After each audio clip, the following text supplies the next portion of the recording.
Hello, my name is Eric.dye and I am your Lexus rep. Today I'm going to tell you how you can use Lexus Advanced for so much more than just looking up cases and statutes. You can actually use Lexus Advanced to help you draft many common forms that you will be drafting as an attorney. What I'm going to show you is how to use the Lexus Practice Advisor. What I'm going to do is explain a little bit more about what Lexus Practice Advisor is and where to find it, and then I'm going to use a hypothetical to show you how to use Lexus Practice Advisor to help you in your law school career and as a transactional attorney.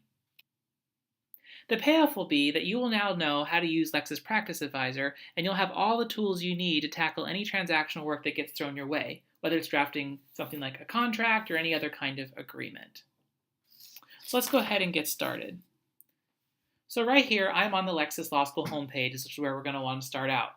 To get to the Lexus Law School homepage, you will go to www.lexisnexus.com/law school. Now, before we dive into using Lexus Practice Advisor itself, let me just say a few words about what it is. Lexus Practice Advisor is a comprehensive, practical guidance resource written by leading attorneys that has been created specifically for attorneys who handle transactional matters. So you will see that Lexus Practice Advisor is a very practical tool because it is organized so you can find the information you need based on the type of task you have been assigned. So this is where Lexus Advanced is going to do so much more for you than just give you cases and statutes. That's huge, but we're actually going to help you do the work of drafting. So let's take a closer look at Practice Advisor together to see what it has to offer. So from the law school homepage, you're going to want to click on Go to Lexus Advanced next to the big red search bar. So let's go ahead and do that. Once you do that, you will be brought to the Lexus Advanced page. On the Lexus Advanced page, on the upper left-hand side of the screen, if you click on the drop-down arrow next to Research, you will see a list of all of our Lexus Advanced products. What you'll want to do is scroll down and click on Lexus Practice Advisor to toggle over to the Advisor. Once you're on the Lexus Practice Advisor page, you will see information from multiple practice areas. Each practice area has its own landing page. Here's a list of all the practice areas. Additionally, you can always click on the Practice Areas drop-down to see the list of practice areas. In addition to practice areas by subject matter, I also wanted to point out that you can pick practice areas by certain jurisdictions, including California, Florida, New York, and Texas. To show you what you will find on the landing pages, let's go ahead and take a look at the Corporate Counsel landing page. Here's what a landing page looks like. You're going to find several key components, including the big red search bar, a topics section, the forms index, information about the authors, Law 360, and recently browsed documents. Let me go through each one of these. So for precision searching, you can always use the search bar at the top of the screen. When you type in keywords here, you will search for various information within Lexus Practice Advisor that contains those keywords. But the great thing about Practice Advisor is that it's all organized by experts, so you might as well take advantage of their organization and use the topics box to find what you need as opposed to the big red search bar here. So with the topics box, you'll see various topics, in this case that pertain to corporate counsel because we're in the corporate counsel section. You can scan through these topics and see if any of these topics get at what you want to know more about. Note that many of these topics just give you the first few, but you can look at more subtopics by clicking the little down arrow underneath to see a full list. To then minimize the list, click on the up arrow, fewer subtopics. When you click on a topic, you will be brought to a page that's called a snapshot page. This is where you're going to find all kinds of information like cases, statutes, forms, overviews of each of these topics to help you do the drafting you need. And I'm going to show you how this works with an example in just a moment. In addition to the topic section, we also have the forms index. If all you want to do is just see a full list of all the forms we have that deal with your particular practice area, in this case corporate counsel, you can go ahead and click on Corporate Counsel to see a list of all the forms, or view forms for all practice areas to see all forms we have. Additionally, these forms are written by experts, and if you want to know more about these experts who are writing from some of the leading law firms in the country, you can click on Meet Our Authors. We also have Law 360 on this page. We're going to give you Law 360 articles that pertain to the practice area that you selected. Law 360 is one of the premier news sources in the country, and it's exclusively available to you on Lexus Advanced. Finally, we have recently browsed documents. This is going to show you the documents that you've recently browsed, so it's kind of a breadcrumb trail that you can use to get back to some of the research you've done in the past. All right, so now that you're familiar with what a practice area page looks like on Lexis Practice Advisor, let's go ahead and use a hypothetical to show you how this all works. Let's say you need to draft a confidentiality agreement for your client, a large tech company, and its employee.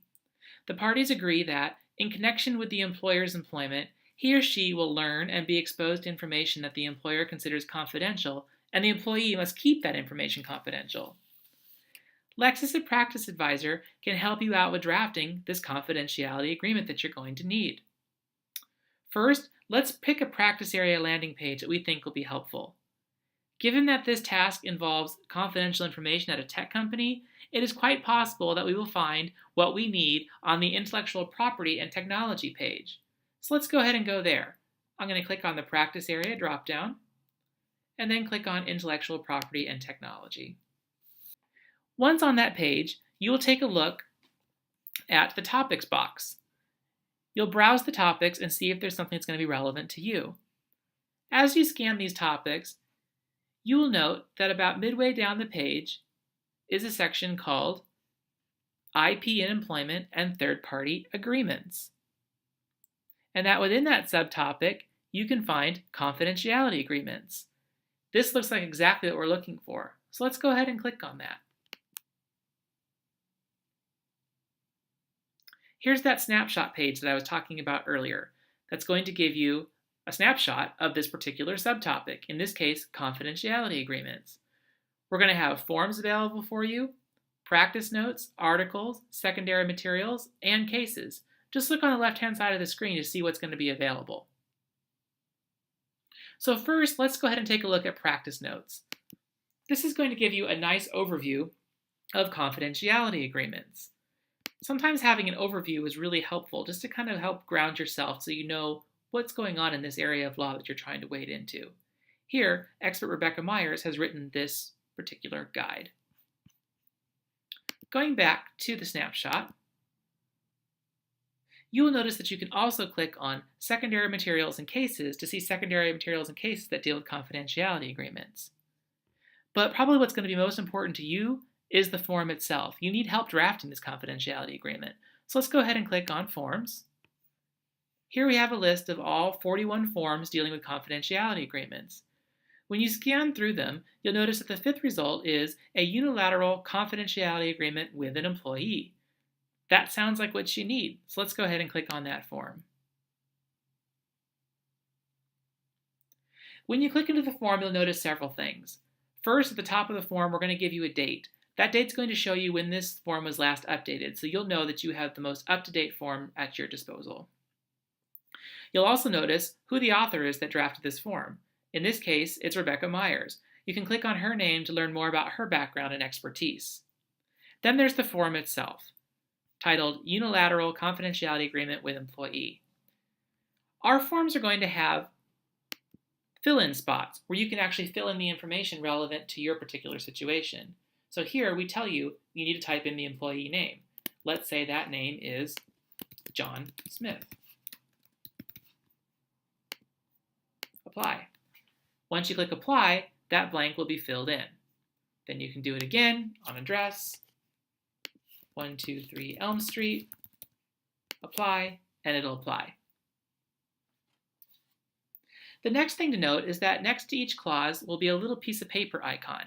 This is what's known as a drafting note. What this is going to do is if you click on it, it's going to pull up a little dialog box that's going to tell you why the expert drafted this particular clause in the way she or he did. This will be really helpful to you to understand so that you know why it is you're using this particular language. It also will help you know whether or not you might want to change this language some. Let's go ahead and click out of that. The next thing you will notice as you scan through our forms is that every now and then there will be a little C next to the clause. If you click on the C, this is going to pull up an alternative clause. Our experts know that sometimes there are a couple alternatives to the way you draft something. So if you want to use a different clause, the alternative clause for instance, you can just go ahead and click on the C and then click on Add to Form. And you'll notice on the form itself, you now have the default clause for, but you also have the alternate clause for. So then you'll want to make sure you delete the default clause for if you want to use the alternate by clicking the red X. Now you're left with just your alternate clause for. The final thing you'll make sure you want to do after you've filled in all your fill-ins and made sure you understood all your clauses is click on Draft Now. Draft Now will pull up a PDF of your document with all your fill-ins filled in that you can then print and use as your document. So using this form and the drafting notes, practice notes, cases, and secondary materials will help you better understand what you are doing and will enable you to quickly produce the confidentiality agreement you need to for your situation, even if you had never handled a transactional matter like this before. So today I introduced you to the powerful tool of Lexis Practice Advisor by explaining to you what it was and how to find it, and then using a hypothetical to show you how it can be used to help you tackle any transactional work you have to do. I know this was quite a bit of information, but please know that you are not alone. You can always go to the Lexis Law School homepage, which is where I've come back to now, to get contact information to reach out to me or one of your classmates who is a Lexis student rep. Lexis student rep information is going to be available to you on the lower left-hand side of your screen. Additionally, if you keep scrolling down, you'll see our 24/7 1-800 hotline, 1-800-45-LEXIS, that's actually staffed by research attorneys and can help you with anything at Lexus Advanced, including searches. Thanks so much for viewing today. I hope you enjoy using Lexis Practice Advisor to help you with all your transactional projects. Good luck.